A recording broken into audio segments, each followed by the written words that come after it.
নমস্কার বন্ধুরা, আজ আমরা তৈরি করব সুস্বাদু ও সহজ দই পটল। এটি খেতে দারুণ এবং ভাতের সঙ্গে একদম পারফেক্ট। তাহলে চলুন শুরু করা যাক। প্রথমে পটলগুলো ভালো করে ধুয়ে নিন। এরপর অল্প নুন দিয়ে হালকা ভেজে নিন, এতে পটলের স্বাদ আরও ভালো হবে। এবার আলাদা একটা বাটিতে টক দই নিন। তাতে হলুদ গুঁড়ো, জিরে গুঁড়ো, কাশ্মীরি লঙ্কার গুঁড়ো, ধনে গুঁড়ো আর কসুরি মেথি দিয়ে ভালো করে মিশিয়ে নিন। এটি আমাদের দই মশলার মিশ্রণ। পটল ভাজা হয়ে গেলে একই কড়াইতে তেল রেখে দিন, তাতে গোটা জিরে আর তেজপাতা ফোড়ন দিন। এরপর আদা বাটা, কাঁচা লঙ্কা বাটা, টমেটো কুচি আর অল্প একটুখানি নুন দিয়ে ভালো করে কষিয়ে নিন যতক্ষণ না টমেটো নরম হয়ে যায়। এবার এতে দই মশলার মিশ্রণ দিয়ে ভালো করে নেড়ে নিন।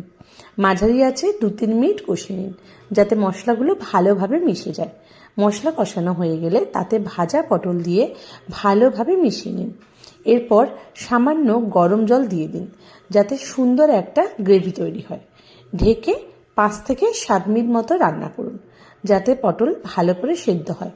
নামানোর আগে গরম মশলা গুঁড়ো ছড়িয়ে দিন, এতে দারুণ সুগন্ধ আসবে। ব্যাস, একদম সুস্বাদু দই পটল তৈরি। গরম গরম ভাতের সঙ্গে পরিবেশন করুন আর উপভোগ করুন। যদি রেসিপিটা ভালো লেগে থাকে তাহলে লাইক শেয়ার করতে ভুলবেন না। আবার দেখা হবে নতুন রেসিপি নিয়ে। ধন্যবাদ।